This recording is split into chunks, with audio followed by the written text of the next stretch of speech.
Welcome to Generation Digital Workforce, the podcast that's here to explore the role of robotic process automation and other digital technologies. Whether you're just getting started or you're looking for advanced strategies and tactics, if you're curious about where human and digital workers are coming together to transform the future of work, then this podcast is for you. All right, let's get into the show. Hello, everyone, and welcome to this week's Generation Digital Workforce. We're pleased to have you back and join us this week. This is Zena, and joining me today is Bindi Basan. She is our Head of Customer Office for Asia Pacific. Welcome, Bindi. Thank you very much, Zena. I'm really excited to be talking to you today. Great. Yes, we're moving in a little bit of a different direction today on our podcast. We're going to be talking about women in RPA and the valuable asset that they bring to the table. We're excited that you are here to share your perspective on that. Yes, absolutely. And I'm also very excited to share my journey and hopefully inspire some other people as they listen. Great. Well, let's jump in and, start by talking about you and your role. Tell us a little bit, to start about how you got into tech. That's a really interesting topic. I think when I was studying, my creative energy was always bursting. So I actually was really passionate about doing photography. But like probably many people, when they're embarking on their career choices, would be advised or told to choose something that's probably a little bit more structured and would outline a career path for you, whereas photography was probably seen at the time as more of a hobby as opposed to a career. So from that perspective, I went on to study information systems at university and took on the more technical route. And that's how I got into actually, I suppose, embarking on my career in this space. And that led on to me starting up my career with a software vendor as a developer.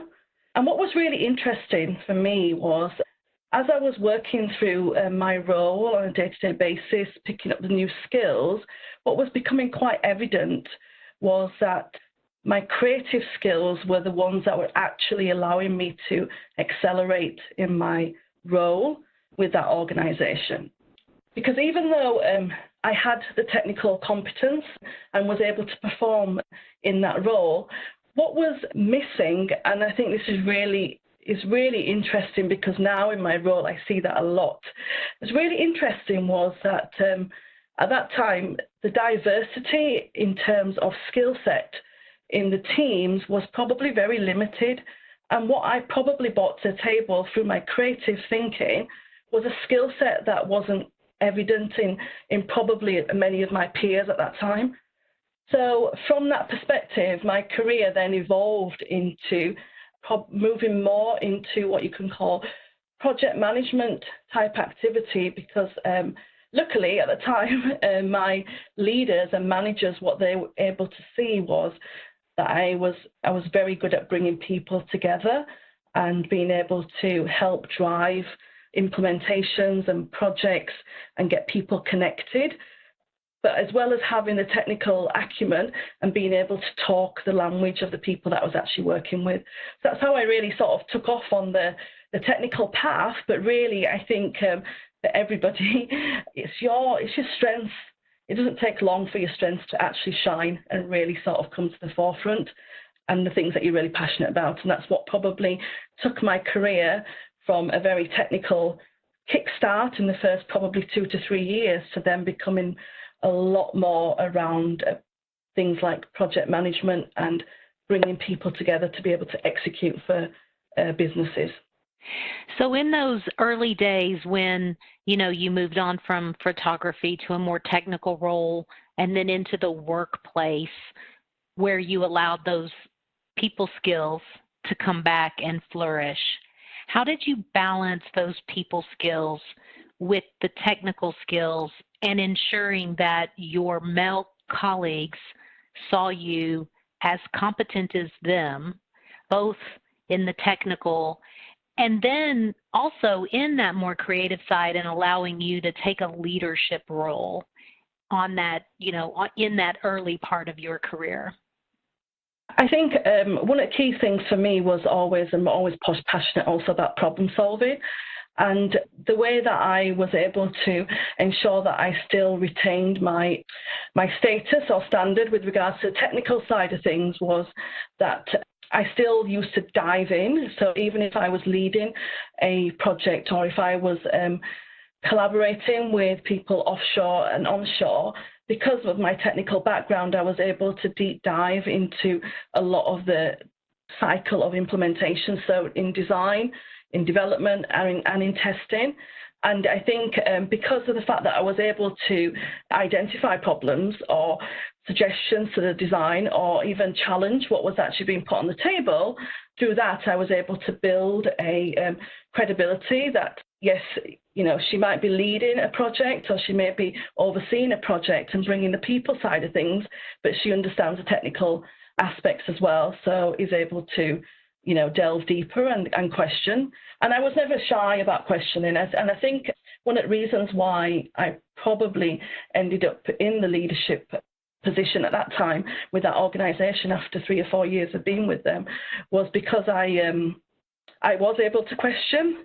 At the time, they sent a lot of their software delivery offshore, and the projects that were coming back that I were looking after were of high quality, and that's purely because I was able to deep dive and say, no, that's not how the system works, and that's not what the customer's expecting, and the end user, that's not what they want, and I disagree with this implementation. So I was able to challenge and be able to support my opinions with background evidence on why I believe a certain approach should be taken. Yeah, and I think 2 important things there that you said that I want to reiterate for our listeners, especially those starting out in their career, is don't be shy and question what's going on around you, because that, in fact, shows your leadership, shows your thoughtful approach to the situation at hand and whatever circumstances you may be dealing with from a business perspective. So I want to talk about, how you've gotten to where you are in your career and where you are now as Chief Customer Officer for our APAC region. And that APAC region is, often a very challenging region. It's very culturally diverse and complex. And if I might say so myself, predominantly male. And you've risen to the top. You want to talk to us a little bit about how you've done that? Yeah, absolutely. I think one of the things that probably works in my favor or has definitely helped me is that I've grown up rooted in 2 different cultures. So, born and bred in England, but my heritage is Indian. So I've always, by default, without even realizing, probably as a child, always had to look at every situation in my life without realizing from 2 different lenses or 2 different perspectives, because my upbringing has been rooted in more than one culture. So I always believe that foundation that I've grown up with was always a high contributor for me to be able to operate in a region that is so diverse and culturally complex, and has allowed me to be able to adapt to that sort of environment very, very quickly. So when I was working at this software organization that we were just referring to, one of the assignments that I got from them was to set up their offshore team in India. So I took on the opportunity and packed my bags and decided to head off to India and take on the challenge, and absolutely I will set up your team to execute successfully from India. And for me, it was really interesting because it was the first time I sort of encountered the numerous differences, both professionally and personally, in a completely different culture. So despite having the Indian heritage, what was really evident when I did arrive in India was that the culture of every country moves on. So even though I was born with the heritage, it was a heritage that I was given to me by my grandparents who had left India, before the independence, and the country had moved on. So there's lots of differences that I had to embark on and really learn about how does these organizations in a completely different country operate, and also in an environment where it is very male dominated, especially in technology, and how do I stand my ground. So that was my first opportunity to sort of really step out into the world of Asia, I guess. And that went on to then moving on, living in Singapore, where I worked for one of the biggest investment banks in the world. And I had further opportunities to sort of get exposure to how the culture really works and the diversity and the differences in the way people and organizations behave, which is very, very, very different to what I grew up with in my early days of professional career.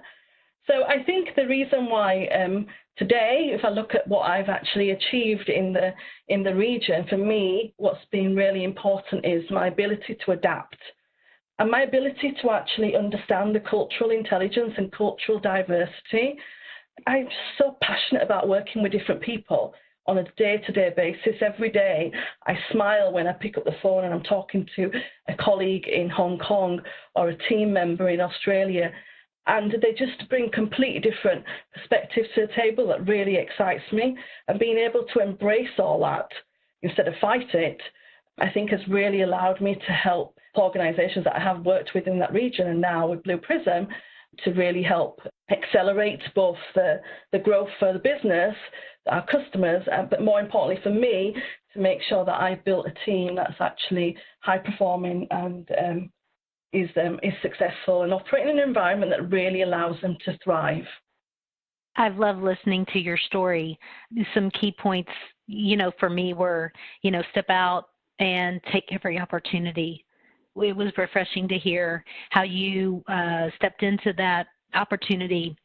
You were open, you learned, you have the ability to adapt. But one of the things that I really loved about what you shared is how passionate you are and how you leveraged that passion to keep you going and to advance your career to where it is today.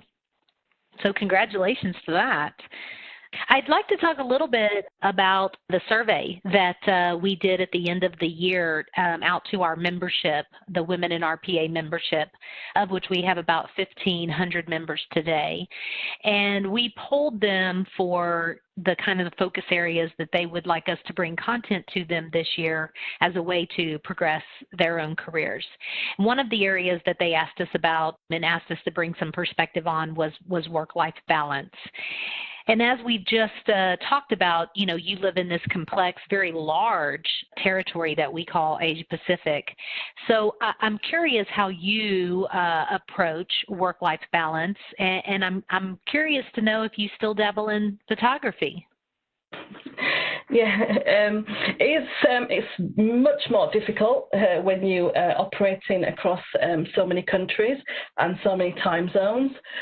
So I'm sure I could be much better in some areas, but I think for me, and touching upon what you just said, I tend to sort of gravitate towards the things that I'm really passionate about and which are really important to me. So photography, I do actually still continue my photography. I love it. I just think that there's so much that you can bring to the table with creativity. And for me, I think what I really like is that you're telling a story through your lens, right? So when your audience or your viewer sees what you've captured in the frame, what you're telling them is a story and you're taking them on a journey, which I love, that creative aspect.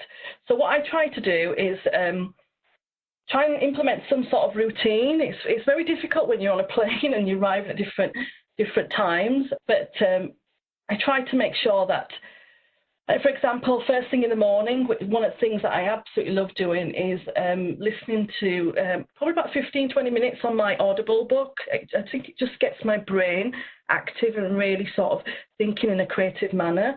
I also use the Headspace app. I think doing some meditation is very beneficial, and it helps me sort of get calm and set for the day. Where possible, if I'm especially on the move, for me, I try to make sure that I do get some form of exercise in. Ideally, I would love to be in the gym. In the UK, I have a personal trainer who really challenges me. When I'm traveling and when I'm away, I tend to, try to work on doing my own exercises and make sure that I stay active. But the other thing I like to do also is I'm very much I love to just explore different topics in different areas and different aspects. So I'm really sort of intrigued about things that are around me when I'm actually in all these different cultures, and what can I learn from them and what can I enjoy about it. It's incredible. I mean, whether it's food or whether it's style or fashion or a particular speciality in the region. So that's what I try to do to get some sort of balance and sort of me time away from what can sometimes be quite intense days. That is really good advice. The exercise bit is sometimes hard to get in, especially when you're traveling. I agree. You have to kind of find something that is easy and that you love to do. Oftentimes I'll put my hotel a little further away and put the tennis shoes on and know I'll stick them in the bag when I get to the office and just get my walk in as the means of exercise. So there's some easy ways that when you're on the road, you can try and get that in, just make it part of the day, but it is a challenge. I love that you are so curious and that you use that as a way to bring balance to your life. Your curiosity, I think, almost pushes you to get out of work and learn new things. I'm wondering, what book are you listening to right now? There's a couple actually, but one is a book called How to Outperform, and it's actually a series of I guess you could probably call them podcasts, but combined into an Audible book. And I find it really fascinating, especially the first episode, because it talks about how to outperform, especially when you're already performing very well. And it's actually the interviews are done with the British rowing team.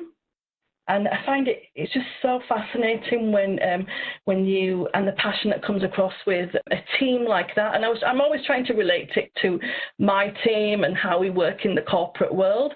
And when you look at like a sports team, what they have is really strong passion for what they do. They're all aiming for the same goal. What's really important, and for me came across really strongly when I was listening to that, is the dependability and the psychological safety that they have. Everybody in that boat that's rowing is rowing for the same purpose, and the trust that they've got in each other is so powerful. And I think what really came across in that podcast was, which was really strong, was that they're not doing it for themselves, right? They are actually competing and rowing for the nation. So it becomes something just over and beyond just themselves.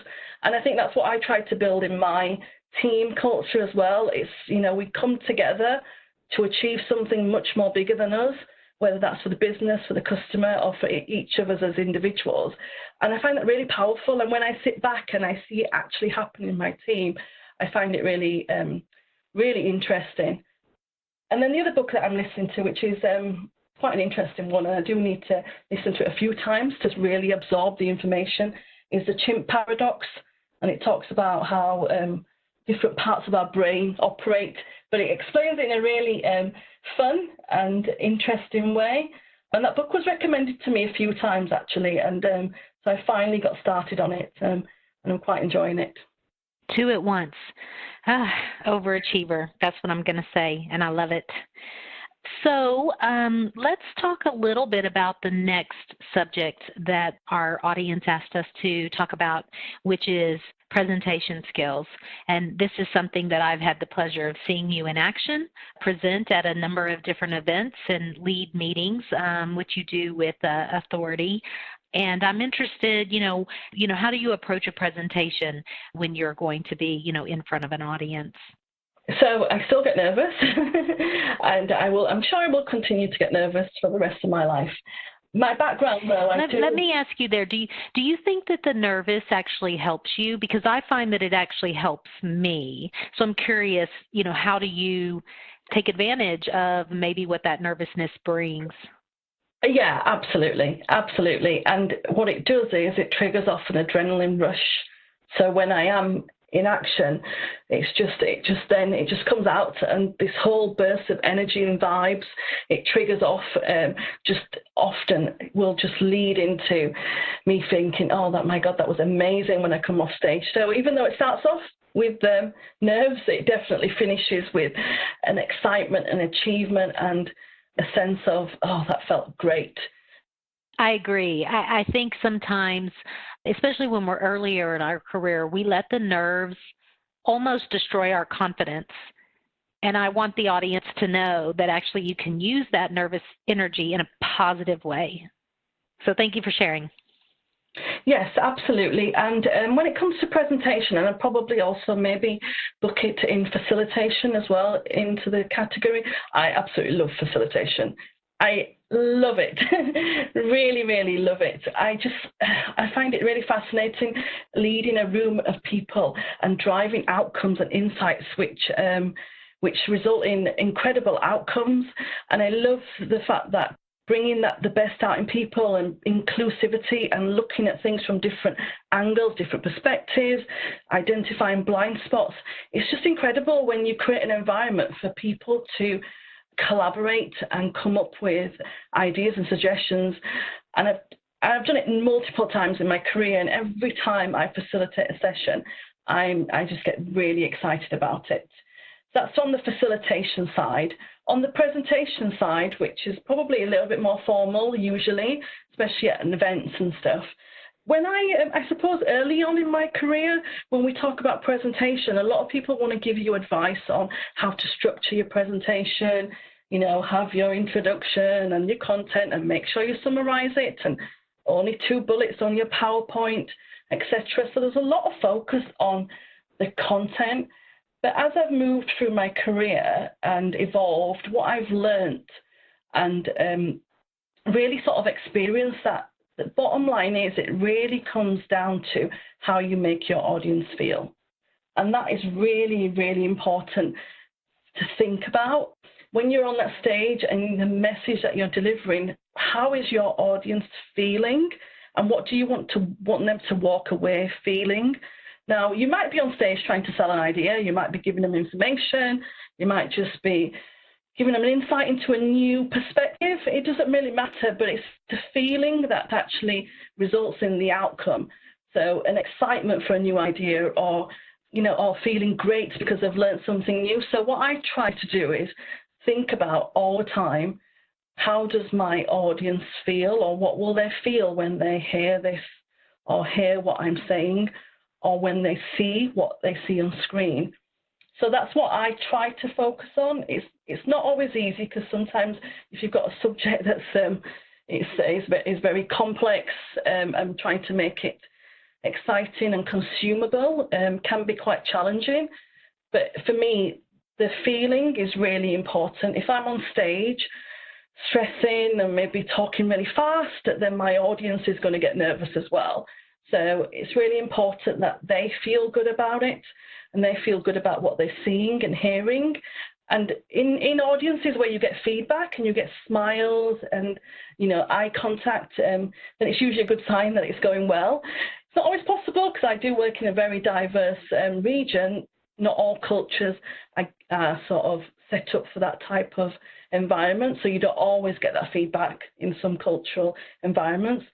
But still, I think for me, it's really important that how people feel when you are up there talking on stage, and how connected and engaged are they in what you are actually saying. So for me, that would be my, I suppose, advice, is to don't get too stressed about content presentation and PowerPoints, and think more about the messaging that you're trying to give across, and how do you want your audience to feel when they hear that message, or hear that information, or hear that insight. That is great advice.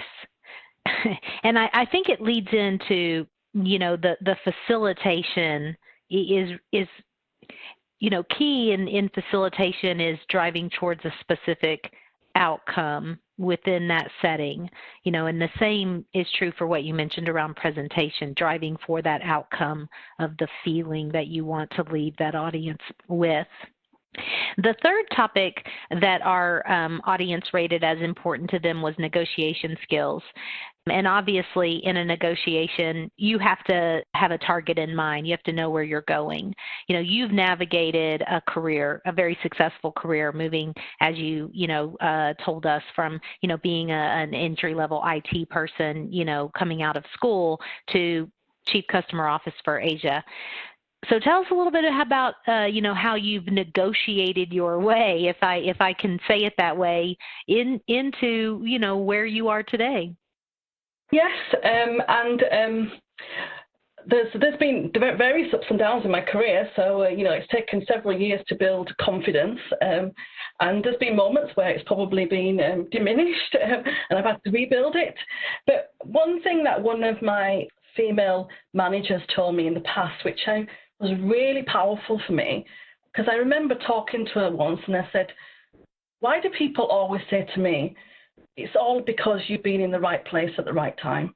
When I've had opportunities presented to me, quite often I had people say to me, that's just because you were in the right place at the right time. And she said something really powerful to me that stuck with me and has stuck with me since.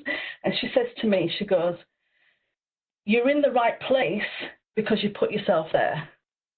And I thought it was so powerful. And I thought, she says, everything that you're doing on a day-to-day basis in your career, in your personal life, is contributing you to getting you to a place which has generated an opportunity that's right for you. So it's not about luck or being in the right place at the right time. You're there because you put yourself there. And for me, that was really powerful. And since then, I've always believed that. And what in more recent times, I suppose, in the opportunities that came to me as a result of that, whether that was in India or in Singapore, and now with Blue Prism on a global scale, I believe those opportunities have triggered from one thing from another. So based on what I achieved previously has led on to achieving more going forward. I'm also, as you mentioned earlier, very curious, and I tend not to be very content, which means that I'm constantly striving for something new and constantly striving for what next. So from an opportunity perspective, I think that's what's allowed me to constantly grow and see opportunities come my way, and then being able to demonstrate my ability to execute them has led on to other opportunities. So that's probably how my career's evolved. When I joined Blue Prism, I was actually hired to look after the professional services team in India, and that was where we had predominantly the presence in Asia Pacific, and so it was really growing out, and it was the early days. And I remember joining, and within 5 or 6 months, India became APAC. So very quickly, I was leading the professional services organization in the whole region, and my task was to build it from scratch and set it up. And then last year, I took on the role of the head of customer office, which then embraced all the departments under the customer office for the whole region. So everything has been a step towards something bigger and something next and something growing forward. The other thing that I've always also, I suppose, my mindset has always been that my success lies in getting to a position where the people that I'm working with in terms of my team no longer have a dependency on me. Because I always believe that to leave or to move a team forward into a state where they're absolutely accelerating and moving forward, and then that generates opportunities for those people and generates opportunities for me to move forward, I guess. So from a negotiation perspective, because believe me, I've definitely had plenty of those situations to deal with. And in the past, I've probably been very not as strong and sort of accepted what's being put on the table for me. And okay, if that's what you think I should have, or be compensated in a particular way, or that's a setup I should be given, then okay, I'll accept it. But in more recent years, that's definitely changed. I think for me now, it's really about when I'm in a negotiation position, and it can be for multiple reasons, but if it was for a position that's related to a role, then for me what's really important is to lay down the facts and the outcomes of those facts, because then it takes away any ambiguity and any emotion related to the situation, and I'm stating out this is what you're presenting to me. However, these are the facts that I've got, whether that's related to what the industry is offering, or whether it's related to what the rest of the team are being offered, or whether it relates to the skills that I bring to the table. I very much focused on the factual information. And I also explain the outcome of what I'm presenting on the table. So that's how I deal probably with negotiation that involves very sort of specific decisions that are going to impact my setup. When it comes to negotiation on a daily basis, I mean, we are all selling ideas or selling something on it every single day. We sell it, whether we're selling it to our partners, our children, our friends, our colleagues. We're always in selling mode of some form or other. I can guarantee you, during your working day, you probably need at least one or two people to say yes to you more than once, based on what you're requesting from them. That bit is really fascinating, and it's really interesting. And I have been doing some reading and research on how to evolve and improve that. A lot of it comes back down to effective communication. But I think for me, when I'm trying to negotiate selling of an idea or a perspective, being very outcome focused and value focused is really important, because then it's not just I am presenting a view at the table or presenting you with an idea or an insight because I truly believe that this is the outcome that we're going to get, and it's going to have a positive impact on something else. And therefore, I want you to say yes. So I guess in terms of advice for people, I'm not a perfectionist. I definitely need to work a lot on this skill set, and I will continue to work. But what I find really fascinating, and again, it probably comes back to just my mind being so curious, is to look at industries where negotiation is really important. And it's incredible what you learn.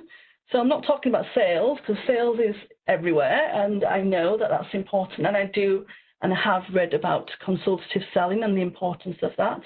But what for me recently that's been fascinating me is reading up about FBI negotiation, hostage negotiation. I'm thinking, my God, where you've got something so critical and serious on the line, surely the skill set that those individuals apply in those scenarios are just incredible. Or the other thing is armed forces or special forces, the decisions that they have to make and the negotiations that they're making. It's really fascinating, and I'm always thinking about how can I apply that in the context of my role and the sort of things that I deal with on a daily basis. I think this probably also stems from the fact that I'm constantly disrupting my thinking, because I always think there's a better way to do what I do. Even if I thought it was a great idea yesterday, today I probably think there's probably something else out there that could be done so it's actually better and I get a better outcome. And I think that's probably where it really stems from. And then we circle all the way back around to where we started, which is step out, don't be shy, and question what's going on around you. Excellent having this conversation with you today, Bindi. I hope you have enjoyed it as much as I have. Yeah, I've absolutely loved it. I've loved it. And is there any last minute inspiration or advice you'd like to give the audience? I think for me, just go for it. Just follow your passions, and just take on the challenge, take on the opportunities that come your way. They're not going to be easy. Everything's going to have hurdles. You're going to face challenges. You're probably going to think, oh my God, why am I here? But the outcome at the end of it is always going to be positive. And I think the key thing to remember is that you're probably going to touch many people's lives in many different ways, and you're going to inspire them in many different ways without even realizing. So that would be what I would say. And many people have done that to me. So I'm talking from experience. And I'm so glad those people that have inspired me did what they did and embarked on the opportunities that were presented to them. Because if they hadn't done that, then I probably wouldn't have been inspired to take on the stuff that's come my way. Great advice to leave us with. Although we're not quite done yet, because we're to the point of the show now where I like to ask my Zena Zinger. This is my fun question that I like to end all of my podcast with. So earlier you shared that you have a love of photography and that you had pondered a career going in that direction at one point. So tell me, had you followed that pursuit, what type of photographer would you be? It probably would be a combination of landscape, so in terms of geographical landscape, but also portraits. I love capturing people, and I think if I go through a lot of my collection, you will see that there's a lot of human emotion, human expression, which I love capturing, because I think it just tells such a story, which I find fascinating. So those are probably the two areas that I would have embarked into if I had taken this on seriously. Right on. Right on. Well, thank you again, Bindi, for joining us. And that will do it for this week's episode of Generation Digital Workforce, focusing on women in RPA. I hope you've enjoyed your time with us this week and look forward to having you back next. You've been listening to Generation Digital Workforce. If you want to hear more about RPA, AI, and other cognitive technologies that are shaping the future of work, join us next time as we continue to go deeper on these topics with industry innovators and experts. To make sure you never miss a future episode, subscribe to the show in your favorite podcast player. And if you've liked what you heard today, please leave us a review. It's one of the best ways to help more people find valuable content. For show notes and more info, visit us at blueprism.com/podcast. Thank you so much for listening. Until next time.